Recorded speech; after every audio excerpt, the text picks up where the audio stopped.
Something I've learned the hard way, going from an unhealthy relationship to a healthy relationship, is that making yourself smaller and smaller will not make them love you more. This is something I didn't realise I was doing in my unhealthy relationship until I started to unpack it long after it was over. The trouble is, when I was unpacking it, I had a newborn and a 2-year-old / turning 3-year-old because he'd left in the late stages of my second pregnancy. I had known for some time that things were off, things were not great. I wasn't in the relationship that I wanted to be in. I hadn't realised quite how small I had become.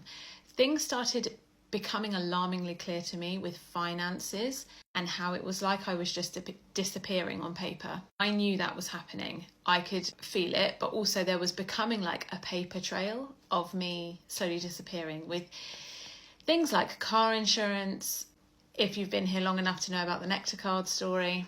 Things that I had achieved in my life before we were together and whilst we were together were slowly being erased through financial control. But also I was starting to make myself smaller.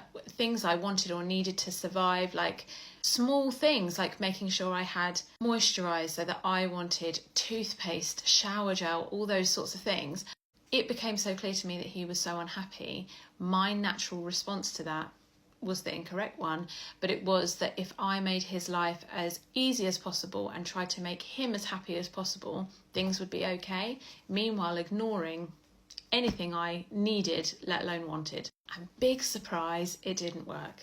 It didn't make him appreciate me, it didn't make him love me, it didn't want to make him stick around. It didn't work. And in fact, I think in me doing that, he lost a lot of respect for me. I think he possibly had already lost it because he wouldn't have been treating me like that in the first place if he did respect me at all. But I was so confident and independent when we had met, and I knew that that was one of the things that he had liked about me. And I spent a lot of time over this horrible period thinking, but he used to admire the fact that I had a backbone. He liked the fact that I used to stick up for myself. Like, imagine if I did that now. I'd be so terrified. I'd be so terrified to speak up. I could never speak now the way that I used to. Why is that? He doesn't want to be with someone who's small and scared, and he doesn't want to be with a woman that doesn't know her own mind. So why? How did I get here? Why am I being her? And why am I too scared to not be her? It took me a really long time to put all those pieces together. But as it turns out, making yourself small and practically invisible will not make them love you more.